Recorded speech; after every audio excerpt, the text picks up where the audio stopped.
नमस्कार साथियों, स्वागत है आप सभी का आपके अपने YouTube चैनल ज्ञान जी रूटीन में। और मैं जितेंद्र आज के इस वीडियो में आपके लिए लेकर आया हूं सामान्य प्रबंधन का एक और महत्वपूर्ण टॉपिक जो कि नियुक्तिकरण यानी कि स्टाफिंग से संबंधित है। तो आज के इस वीडियो में हम कुछ महत्वपूर्ण बिंदुओं के बारे में चर्चा करने वाले हैं और वो महत्वपूर्ण बिंदु है नियुक्तिकरण का अर्थ क्या है, नियुक्तिकरण की परिभाषा क्या है, नियुक्तिकरण का महत्व क्या है। तो चलिए वीडियो को शुरू करते हैं और बिना किसी देरी के समझते हैं कि नियुक्तिकरण यानी कि स्टाफिंग क्या होता है और इसको हम प्रबंध में कैसे समझें।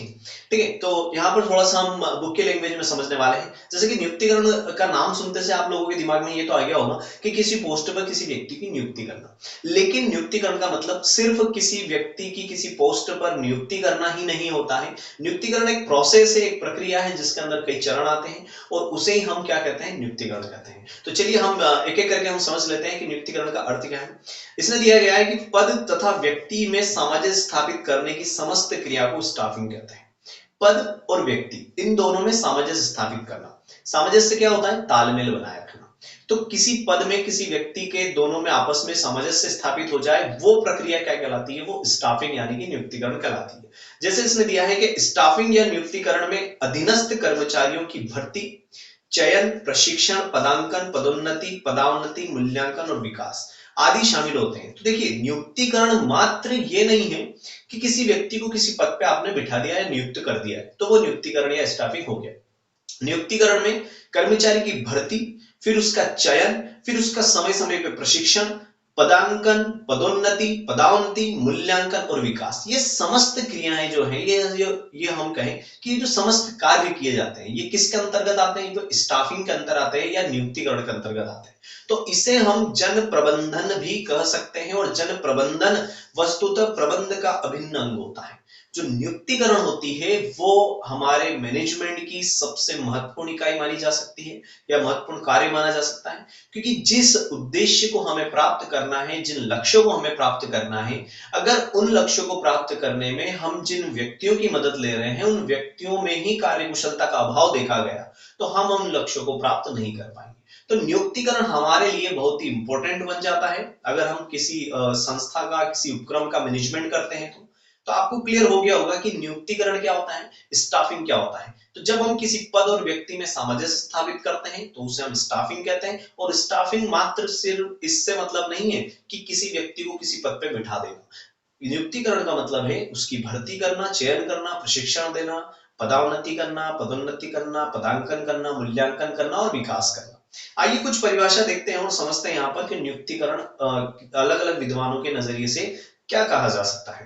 तो जैसे जॉर्ज और टेरी ने कहा है, स्टाफिंग का संबंध संतोषजनक कार्य शक्ति को प्राप्त करने तथा उसे बनाए रखने से। स्टाफिंग का संबंध क्या है, संतोषजनक कार्य शक्ति। कार्य शक्ति से मेरा मतलब ये है कि जितने हमारे वर्कर काम करते हैं इन सबको हम क्या बोल सकते हैं, कार्य शक्ति बोलते हैं। तो कार्य शक्ति को प्राप्त करने तथा उसे बनाए रखना क्या कहलाता है, नियुक्तिकरण या स्टाफिंग कहलाता है। ये किसने कहा है, जॉर्ज ऑफ टेरी।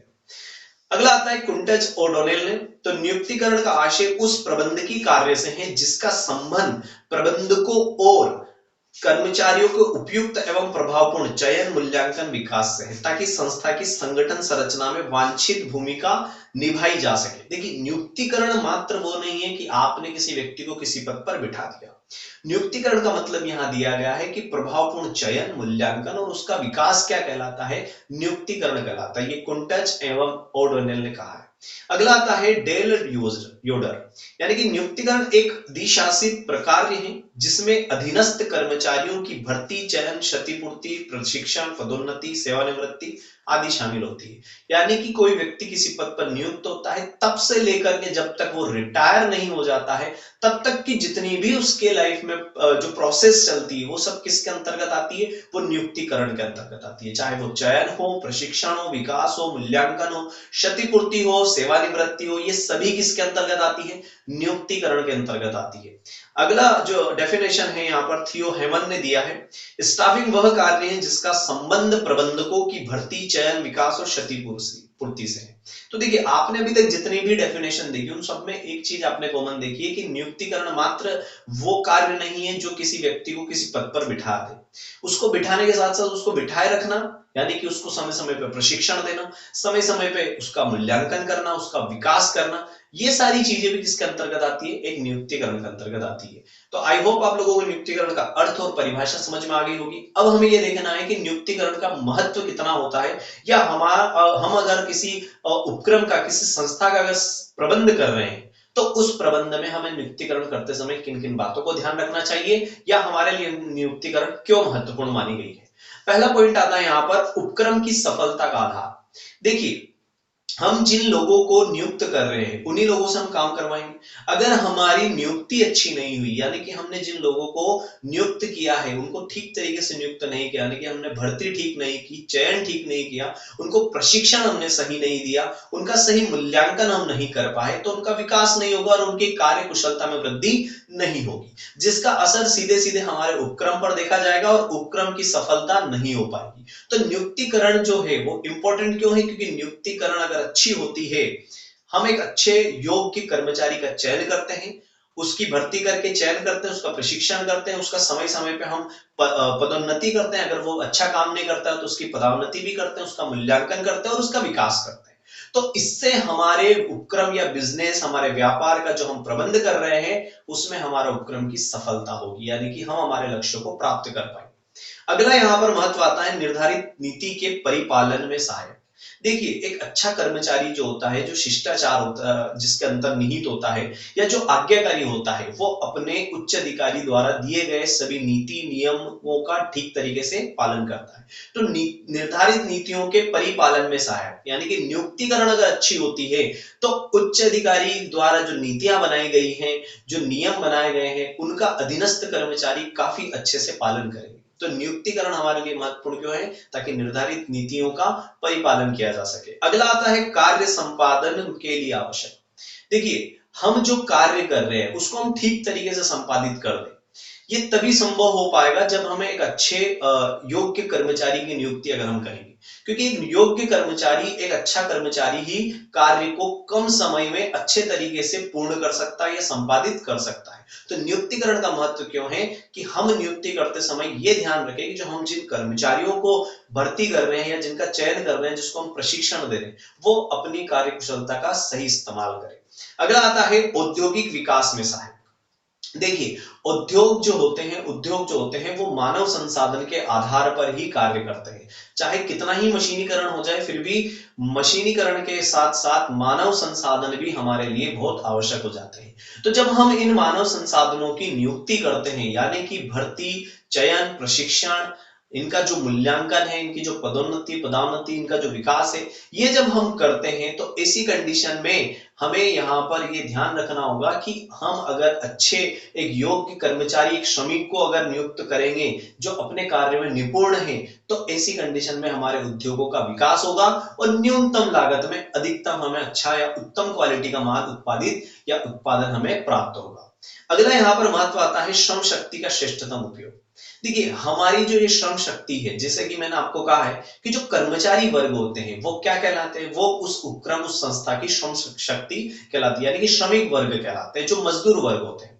अगर हम इन मजदूरों को उचित योग्यता के आधार पर इनको नियुक्त करते हैं, इनका प्रशिक्षण समय समय पे करवाते हैं, इनको नई नई टेक्नोलॉजी के बारे में अगर हम बताते हैं, जो कि नियुक्तिकरण का एक पार्ट है, तो ऐसी दशा में ये अपने आप में एक विकास इनका होता है और इनका हम ठीक तरीके से इस्तेमाल कर सकते हैं। क्योंकि जैसे जैसे तकनीकी परिवर्तन हो रहे हैं आधुनिक युग में, उसके हिसाब से अगर हम हमारे मजदूरों, श्रमिकों को अगर उन टेक्नोलॉजी के बारे में नॉलेज नहीं देंगे, तो ऐसी दशा में हो सकता है हम हमारे लक्ष्यों को प्राप्त समय पर नहीं कर पाए, या फिर अधिक लागतों में हमें हमारे जो लक्ष्य को प्राप्त करना होगा। तो हम चाहें कि हम कम लागत में, न्यूनतम लागत में अधिकतम परिणाम प्राप्त करें, तो उसके लिए हमें नियुक्ति अच्छे से करनी होगी, यानी कि हमें भर्ती सही करनी होगी, चयन सही करना होगा, प्रशिक्षण एक अच्छा देना होगा हमारे कर्मचारियों को, साथ में उनका समय समय पर मूल्यांकन करके उनका विकास करना होगा। अगला आ जाता है अभीष्ट ज्ञान तथा कला का संग्रह।